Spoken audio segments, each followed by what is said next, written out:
चलिए प्यारे दोस्त, जय हिंद। क्या हालचाल है?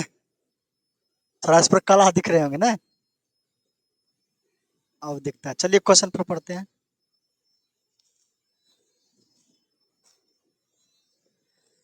चलिए जय हिंद प्यारे दोस्त, क्या हालचाल है? बढ़िया है। चलिए कैसी चल रही है पढ़ाई? बढ़िया। तो प्यारे बच्चों, अब आ गया है अंतिम प्रहार। बस अब जनवरी से और फरवरी, ये दोनों जो महीना है, आप इस अंतिम प्रहार वीडियो देंगे और अंतिम प्रहार में जो पढ़ाएंगे आप लोगों को, इसी से क्वेश्चन लड़ेगा और सारा क्वेश्चन ऑब्जेक्टिव और सब्जेक्टिव सब कुछ देंगे। तो आज के महामैराथन क्लास लाए हैं हिंदी का व्याकरण। ठीक है फिर बच्चों, हिंदी का व्याकरण लाए हैं। तो व्याकरण में देखना क्या है, व्याकरण लाए हैं हिंदी का। इसमें टोटल क्वेश्चन लाए हैं। तो आप वीडियो को अंत तक बने रहिएगा और टोटल व्याकरण जितना भी क्वेश्चन पूछा जाता है ना, 50 में 50, आप वीडियो आप आराम से देख लीजिएगा ना, आपको टोटल का सारा क्वेश्चन लगेगा। ठीक है, तो चलिए, महामैराथन क्लास है, बिना गप बिना कुछ करिए आप आराम से कॉपी कलम लेके बैठ जाइए।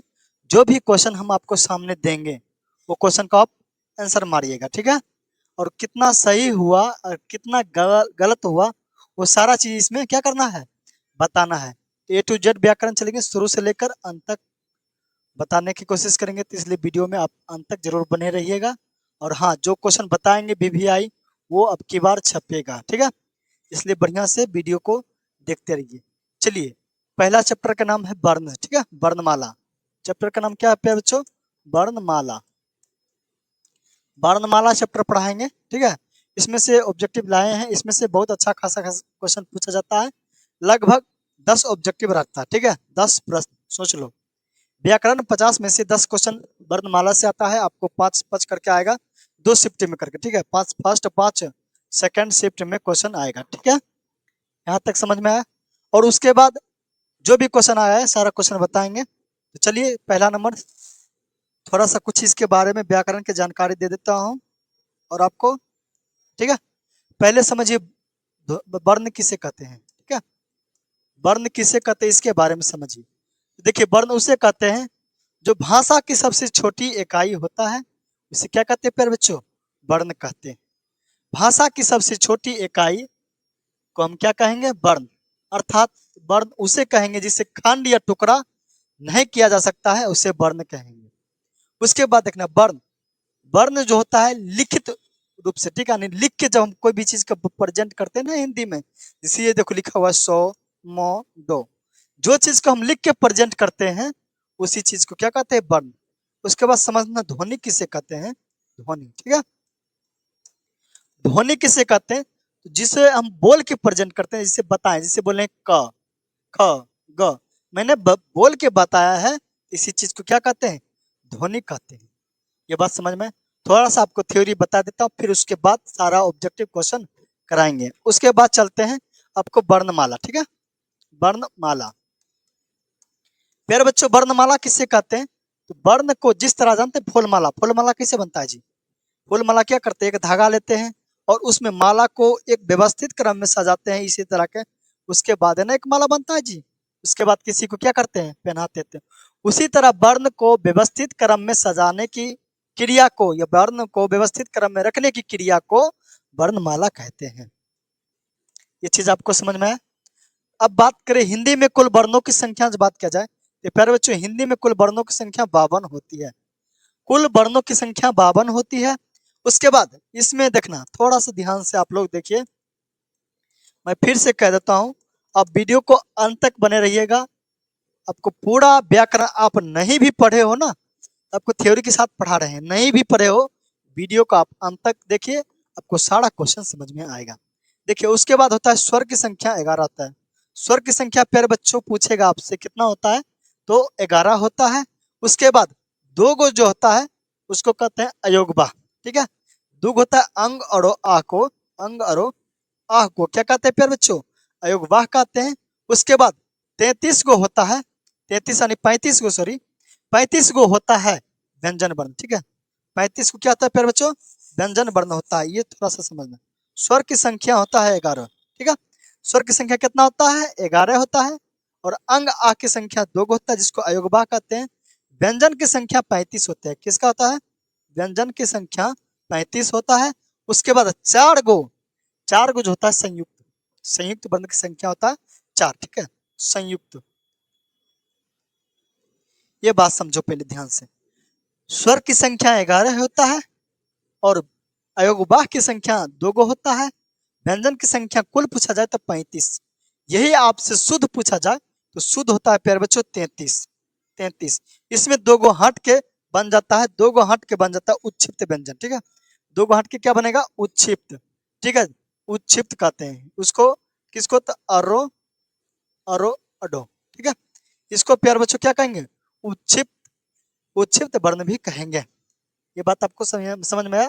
4 गो को संयुक्त कहते हैं। तो कौन क्या है वो सारा क्वेश्चन आपको आगे देंगे उसके बाद। ठीक है, थोड़ा सा और समझ जाइए, थोड़ा सा और समझा देते हैं। तो देखिए, वर्ण होता है हिंदी में 2 प्रकार के बांटा जाता है। पहला होता है स्वर वर्ण, दूसरा व्यंजन वर्ण। पहला क्या होता है प्यारे बच्चों? स्वर। पहला जो होता है स्वर वर्ण। ठीक है, स्वर वर्ण होता है। और दूसरा जो होता है व्यंजन वर्ण। दूसरा क्या होता है? व्यंजन वर्ण। स्वर वर्ण की संख्या हमने कितना बताया? कुल संख्या अगर जो पूछेगा तो 11 ही बताना है। लेकिन लेकिन तुमसे अगर जो शुद्ध पूछेगा, शुद्ध स्वरों की संख्या, तो शुद्ध स्वरों की संख्या 10 होता है। ये बात याद रखना। व्यंजन की कुल संख्या पूछेगा तो 35 होगा। उसके बाद शुद्ध पूछेगा तो 33 होगा। शुद्ध पूछेगा तो 33 होगा। ये बात आपको समझ में आया है? यानी वर्ण की संख्या, ठीक है, वर्ण की संख्या कितना होता है? 2 प्रकार के भागों में बांटा गया। उसके बाद थोड़ा सा और समझ जाओ। एक चीज होता है जिससे ज्यादा आपको ऑब्जेक्टिव पूछा जाएगा, वो चीज समझना। जो भी मैं लिखूंगा उस चीज को आप ध्यान से देख लीजिएगा, उससे सारा क्वेश्चन आपको लड़ेगा। बस ये चीज को याद रखिएगा। ठीक है, चलिए मैं 2 तालिका बना देता हूँ, इसको थोड़ा सा ऊपर कर देता हूँ। ठीक है, थोड़ा सा आपको कुछ मैं दिखाता हूँ, यहाँ समझना, यहाँ से समझना। बस ये थ्योरी से बस 2 मिनट आपको लूंगा, उसके बाद फटाफट क्वेश्चन चलेगा। पहला नंबर मैं आपको समझाता हूँ। ठीक है, आपको समझाता हूँ। उच्चारण स्थान मतलब किसको कहाँ से बोला जाता है, किसको क्या बोला जाता है। इस चीज से बहुत ज्यादा आने के कम से कम 3 क्वेश्चन रहेगा। वर्णमाला से देगा तो उसमें से 3 क्वेश्चन आपको उच्चारण स्थान से पूछा जाएगा, ये मान लो फिक्स है। ठीक है, तो वही उच्चारण स्थान तुमको हम बताएंगे कि किसका उच्चारण स्थान कहाँ से होता है। ठीक है, उच्चारण स्थान बताएंगे किसका कहाँ से होता है, वो सारी चीज का समझना। देखना, ये था, इसको कहते हैं कवर्ग। ठीक है, कवर्ग। उसके बाद होता है चवर्ग। ठीक है, चवर्ग। चवर्ग में होता है, देखना, कवर्ग में होता है क, ख, ग। इसको चेंज कर दे, व्हाइट कर देते ना रे। क्या था? क, ख।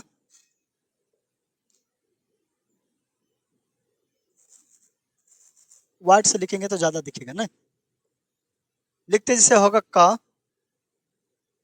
ख, ग, घ, अंग। ठीक है, थोड़ा सा जो चीज के बता रहे हैं आप ध्यान से देखना। उसके बाद होता है च, छ, ज, झ। ठीक है, य। उसके बाद होता है ट, ठ, ड, ढ, न। यहाँ देखो दुग होता है, यहाँ भी जो रो होता है यहीं भी होता है। ठीक है, समझना बातों को थोड़ा सा। यहाँ जो होता है ना, ये हुआ अड़, समझना। उसके बाद जो होता है लास्ट में, इसको कहते हैं टवर्ग। क्या कहते हैं प्यारे बच्चों? टवर्ग। उसके बाद समझना, समझो, लास्ट में होता है तवर्ग। ठीक है, तवर्ग। उसके बाद होता है पवर्ग। उसके बाद क्या होता है जी? पवर्ग। समझना, टवर्ग में होता है त, ठ, द, ध, न, प, फ, ब, भ, म। ये चीज को थोड़ा सा आप ध्यान से समझिएगा, तो आपको बेहतर तरीका से समझ में आएगा। देखना किसको क्या उच्चारण स्थान क्या होता है, वो चीज को मैं बताता हूँ, ठीक है। इसका उच्चारण स्थान क्या होता है, क्या नहीं होता है, समझना। क के उच्चारण स्थान, ठीक है, उच्चारण स्थान समझना। क के उच्चारण स्थान होता है कंठ से, ठीक है। क्या होता है फिर बच्चों, कंठ से। इसको होता है तालु से, ठीक है। इसको होता है मूर्धा से। इसको क्या होता है जी, मूर्धा से। उसके बाद इसको होता है दंत से, ठीक है। इसको होता है ओष्ठ से। इसको कहां से होता है, ओष्ठ से होता है, समझ में आया। अब समझना, इसको जब तक इसको बोलो पहला पाली बोलेंगे, नहीं पहला घर इसको, दूसरा घर इसको, कौन घर जी, तीसरा इसको, चौथा घर ना, इसको कौन घर बोलेंगे, चौथा घर बोलेंगे। ध्यान से आप देखिएगा तो आपको बेहतरीन तरीके से समझ। इसको पांचवा घर। पहला घर के जो होता है अल्प पुराण बोलते, क्या बोलते हैं, पहला घर के अल्प पुराण बोलते, ठीक है, अल्प पुराण, अल्प पुराण, ठीक है। दूसरा घर के बोलता है महापुराण। इसको कलर चेंज कर देते, ठीक है। दूसरा घर के बोलता है महापुराण।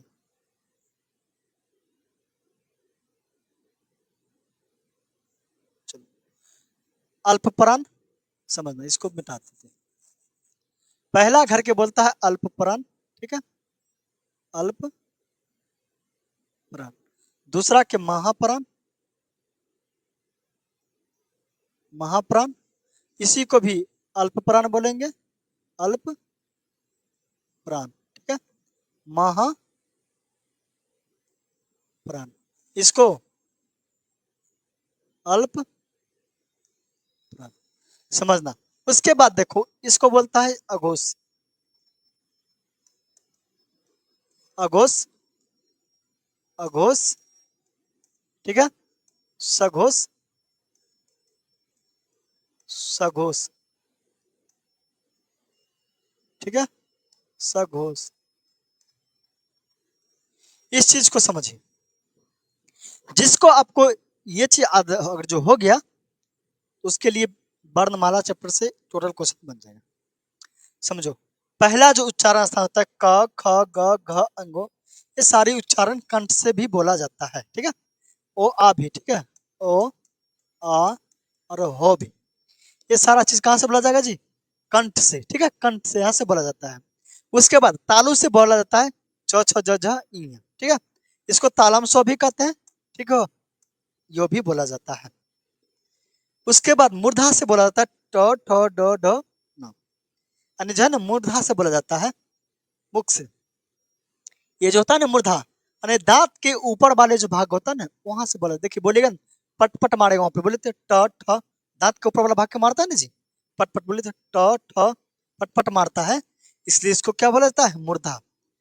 ये तोथो जो होता है ये दांत पर पटकता है, जी को दांत पर पटकता है, इसलिए कहां से बोला जाएगा जी, दंत से। अब पोफो को बिना आप होठ के इशारा से आप नहीं बोल सकते, जो भी बोली होठ में होठ सटेगा। बोले तो पो फो बो भो मो, मैंने जो भी शब्द बोला सब में होठ मेरा सटा है, इसलिए इसका उच्चारण स्थान कहाँ से होता है जी, होठ यानी ओष्ठ से। ये बात समझ में। उसके बाद इसको होता है मूर्धांशो भी बोला जाता है, मूर्धा से मूर्धांशो, ठीक है। उसके बाद इसको बोलते हैं दंत सो। उसके बाद हर्षहु, दुर्गहु, जो कहाँ से बोला जाता है जी, ओठ से, ठीक है। ये सारी चीज देखो, जिसको याद है वो चीज आपको बन जाएगा। पूछेगा आपसे क्वेश्चन, क के उच्चारण स्थान कहाँ से बोला जाता है, क्या बताना है, कंठ से। झ के उच्चारण स्थान पूछेगा तो कहाँ से बताना है, क्या बोलना जी, तालु से बोला जाता है। समझ में। यही आपसे पूछेगा, इसका ट्रिक क्या होता है भैया, तो देखना, इसका याद करने का आसान तरीका है, आसान ट्रिक है कि केटीएम दो, क्या ट्रिक, TRICK, इसका ट्रिक क्या होता है, केटीएम दो, के, ठीक है, क्या होता है जी, KTM दो। समझना कैसे हुआ कंठ, तीसरे तालु जितना भी छ छ हो वो सारी होता है। एम से होता है मूर्धन टो ठो डो डो नो, डी से होता है दंत तो थो दो धो नो, ओ से होता है ओस्ट, ठीक है, ओ से क्या होगा जी, ओस्ट वाला वर्ण यानी प फ ब भ। यहाँ तक समझ में आया। अब ये भी समझना कि देखो पहला वाला जितना भी वर्ण है वो सबको बोला जाता है अल्पप्राण, ठीक है, यानी इसके उच्चारण में हमारे मुख से कम हवा निकलता है, यानी ना के बराबर निकलता है, ठीक है, उसे क्या बोलेंगे, अल्पप्राण। बोल के चेक करो, जैसे क, हाथ लो, बोल के चेक करो, हवा नहीं आएगा, ठीक है। उसके बाद दूसरा वाला वर्ण को बोलते हैं महाप्राण। इसके उच्चारण में तुम्हारे मुख से बहुत ज्यादा हवा निकलेगा, तुम बोल के चेक करो, जैसे क्या बोलते हैं, खा, हाथ में लो, पूरा के पूरा हवा निकलता है ना जी, है ना, इसलिए इसको क्या बोला जाता है, महाप्राण, ठीक है। उसके बाद अघोष किसको कहते हैं वो समझो, जिसके उच्चारण में कम समय लगता है उसे क्या कहता है, अघोष, यानी कम लय खींचना पड़ता है, अघोष। खा का देखिए कम, ग देखिए ज्यादा बोलना पड़ता है, इसलिए सघोष। ये बात समझ में है? देखो पहला वर्ण और तीसरा वर्ण और पांचवा वर्ण अघोष का क्या कहलाता है जी, अल्पप्राण। पहला, तीसरा, पांचवा, ये पहला, तीसरा, पांचवा, यानी तीनों क्या कहलाएगा, अल्पप्राण। और दूसरा और चौथा महाप्राण कहलाएगा। दूसरा वाला जे भी वर्ण है सब महाप्राण कहलाएगा, जो भी साड़ा है सब क्या कहलाएगा, महाप्राण। अब एक बात और समझना, ये दोनों समझ में आया, अल्पप्राण और महाप्राण। उसके बाद पहला और दूसरा जो होता है अघोष होता है, बाकी बात दोनों जो होता है सघोष होता है, ठीक है।